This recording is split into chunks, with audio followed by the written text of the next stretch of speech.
Ladies and gentlemen, good afternoon. Welcome on the Culture News. My name is David Serero, and I have the pleasure to have today over the phone a very talented author. She specializes in science fiction. Her name is Kaz Lefave. Let me spell it for you. K-A-Z, Lefave, L-E-F-A-V-E. She's a wonderful and very talented author who has released fantastic books, and she's well known for these great book series that he called Nemecene. Let me spell it also for you, Nemecene. She has a wonderful website that is nemecene.com. It's a great book about science fiction who has several episodes, and this is really something that you guys should check out. But without any further introduction, please meet the one and only, the author, the celebrated author, the one and only Kaz Lefave. How are you today, Kaz? I'm fine. Thank you so much, David, for having me on your show. It is a pleasure and it is an honor having you. I deeply appreciate that you're taking some time with us. So first of all, congratulations for all your wonderful achievements. And I would love to know more about yourself before we start to talk about your book and your books and all the great things that you've done. I would love to know where you're from and what brought you to become an author in the first place. Well, I'm from a small town in Quebec, so I'm Canadian. I'm a French Canadian, and I've been going through different, I guess, what you would call jobs or careers in my life. So my background is in engineering. I am an electrical engineer in IT in the information technology area, and I'm using that as a way to create a world, my background in science. So I do a lot of research in different engineering and non-engineering and marine systems and mythologies and all of those different areas, and I create a world based on that. So I've got into science fiction because I have a message. I think that there's something about our oceans that needs to be talked about, and instead of doing a documentary approach to awareness about water, I'm doing it through a big epic story in our future. But that's really beautiful. I love how sometimes, one thing in your career can lead to something else. It's really how destiny is amazing. So one question, who are the authors, or perhaps, you grew up watching Star Wars and this is what brought you to science fiction. I would love to know why you choose to write about science fiction. Do you have any influences, and do you like to read that genre? Well, I like to read existential and philosophical genres myself, and also personal development and a lot of research. So really the science basis. I like to read that. I love to watch science fiction. So there's my influence ever since the movies that come out that are very interesting to me are the ones that are projecting what our future could be. And so I'm always asking questions, and that's part of my engineering brain, I think, is always wondering how something works, or what would happen if this happened. And so that brought me into this whole idea about what can I do to present a theory and use my ability to design. Because I do have a design background as well. I've done many different things that are related to design, though not necessarily science. So art and fashion and haute couture and hypnosis and personal training. So I'm taking all of that together and connecting dots to create a world. So there is a game component as well that I've built in. There's different aspects of the story that are coming out. So the idea there is that it's about taking a view from a big picture to see what is happening now and how we can be aware of what's happening now so that we can make sure that our future is good for our children. That's beautiful to hear. We're going to talk also about the movement that you created, that is called Lead the Creed, hashtag Lead the Creed. And but before, now let's move to the story itself of Nemecene. How that name, first of all, come together? Well, Nemecene is a combination of words. Nemesis is a nemesis, so your arch enemy. And scene, the C-E-N-E part, is a designation for a geological epoch. So if you look at what epoch we're living in, which is the post-glacial, and that's the Holocene epoch, I was doing a lot of research on how we've affected the planet, and perhaps that there's a new epoch that is coming. And the date I chose for that one is 2048, where we have a new designation. It's called the Nemecene epoch. So Nemecene meaning righting the wrongs of humanity. So it's an epoch of redress. So the Earth is really getting back at humanity in this epoch, and the story itself takes place way in the future during this epoch. But then again, there's still there's some shift happening in the planet. Well, of course, I should have guessed the name where it's from. Before I can find it, you have time, But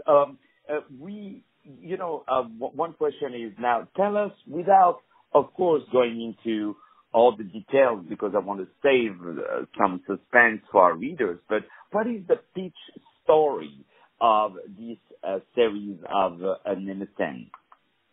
Well, the main story thread is it's following the lives of a set of twins. It starts at the age of 18 in book 1. It's over 9 years of their lives, and they are key to a big shift that's happening evolution-wise and also planetary-wise. So what they're doing is they're looking for answers about their mother's death, who died in a psychiatric ward in the hospital under the government's supervision. And so it's a classic dystopia, not a resource fighting where people are starving and people are fighting for resources. There's nobody poor in this world. Everything looks really good on the surface, but it's really under the covers where things are going wrong. And the twins themselves, in looking for the answers of what happened to their mother, because the female twin, Elise, has the same psychological issues. So the government is now looking for her. So there are many different breeds, different subcultures in this story that are actually fighting, not necessarily fighting, not fists and fighting, that kind of stuff, but more looking for the twins. Some of them know who they are, some of them don't know who they are, and some of them think they know who they are. So it's a big cat and mouse game. It's a thinker series, lots of politics and psychology in there, lots of existential meaning of what is reality. And Lead the Creed is part of the subculture called the Gadlins, and they are more of an Earth-based subculture who are the futuristic versions of our Earth-based subcultures today. And they have, their job there is to ensure that the planet is safe. So there's something about them that they know there's this prophecy happening, and they're trying to work on their end. Meanwhile, there's under the covers, there's political backstabbing going on because everyone has their different agenda. Wow, it's fascinating, really, and I can wait to read more and more of it.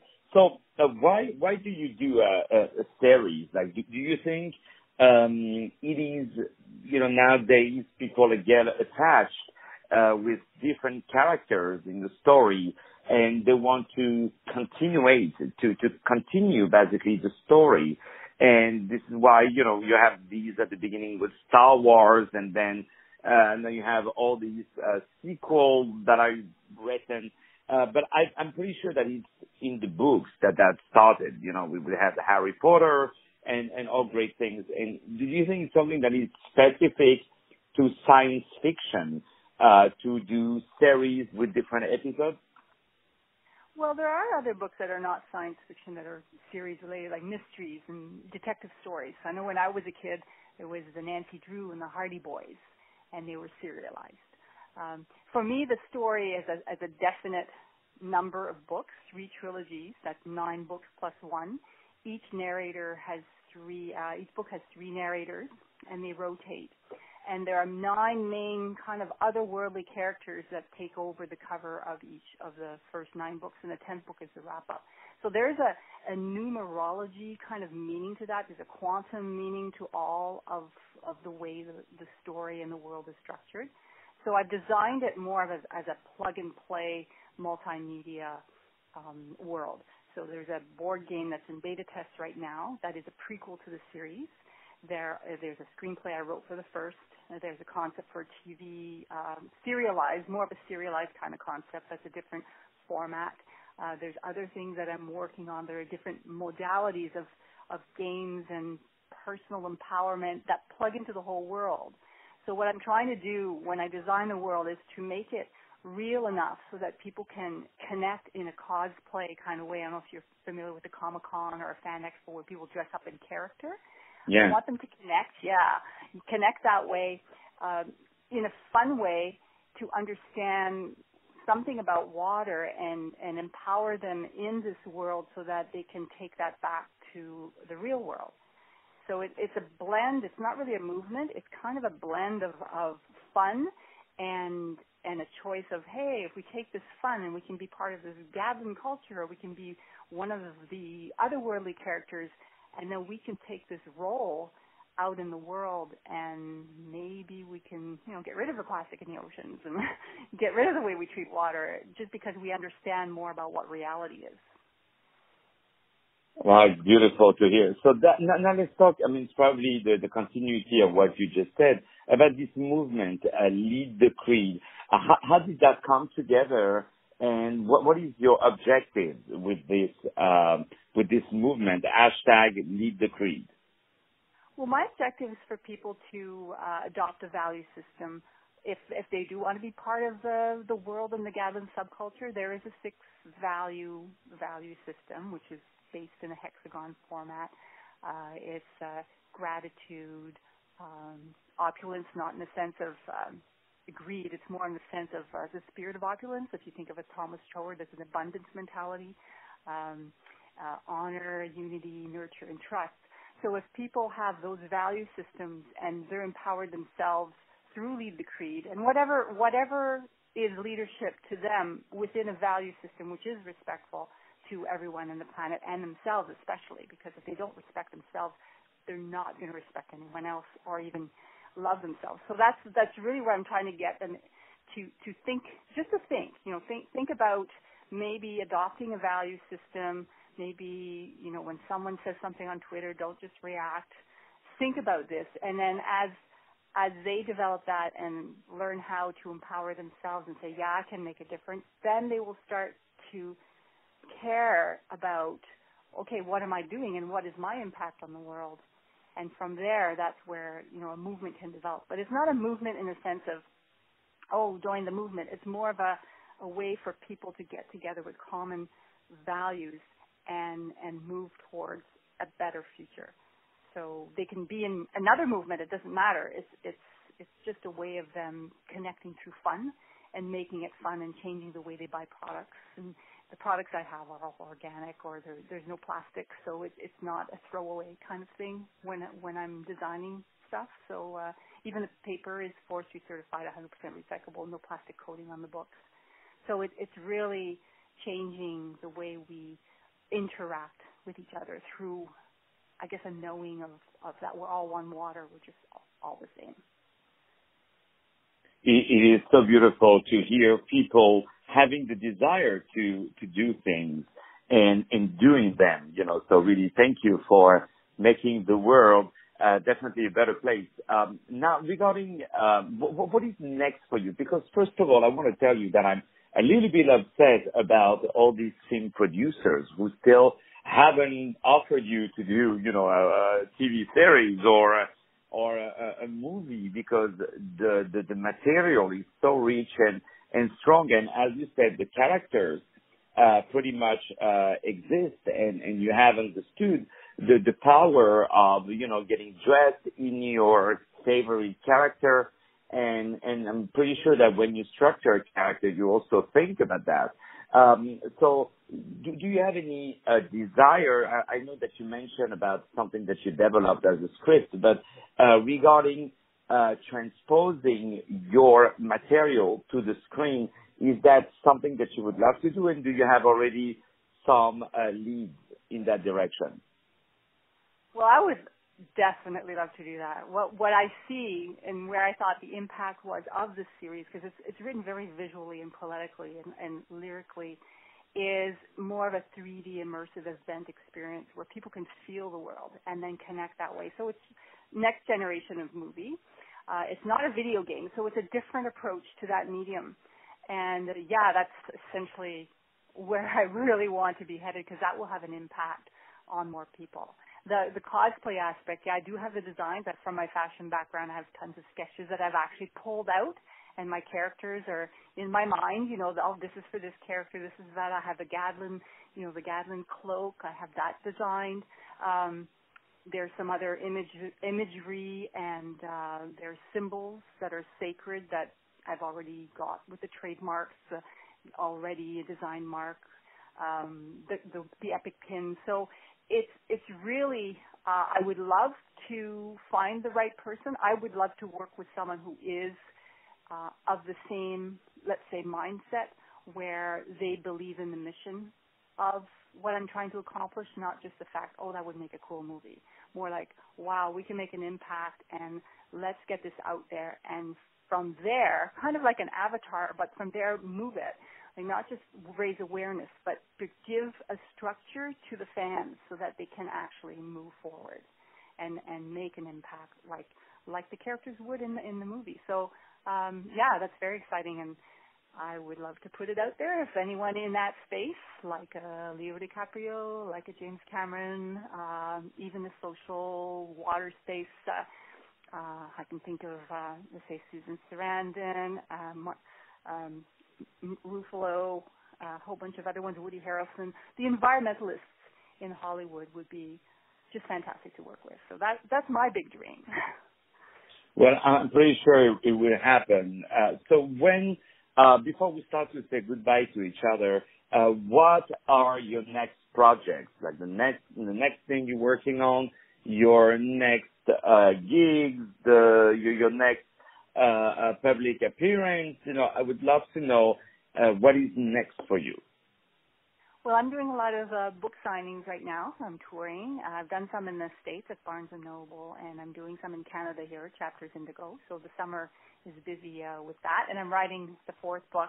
I am going to Fan Expo again this year in Toronto, which is in end of August, September. So I do have a presence there, a booth there. And I do that every year. It's quite a fun thing. That's where the cosplay world is. And I'm keeping on with the series, with the publishing side of things. I'm looking at foreign rights and getting out into different countries. Certainly like Japan, I think, would gravitate a lot to this kind of, it's very spiritual based as well and existential, and I think they would gravitate well to this kind of story. There are other countries that gravitate as well more to science fiction. So I'm looking at getting that started and really getting the movement going, like get that lead the creed and then the TV series and the movies. So I pretty well everything, but really the focus is getting the word out essentially, and getting a line on any talks I can do. I do talks in schools, so I can help kids with the writing process, but more from inside. I'm writing from the inside out. That's beautiful. Yeah, empowerment for the kids to get your writing out. So I can, you know, anything that is all within the same. Anything that is good for people, and we really, really appreciate it. One thing that is great is your fantastic books. Ladies and gentlemen, my name is David Serero. I had the pleasure to appear on iHeartRadio, the very talented and celebrated author. Her name is Kaz Lefave. Let me spell it for you. K-A-Z Lefave, L-E-F-A-V-E. Please check her out on her new book series that she wrote that is called Nemecene. Let me spell it for you. N-E-M-E-C-E-N-E.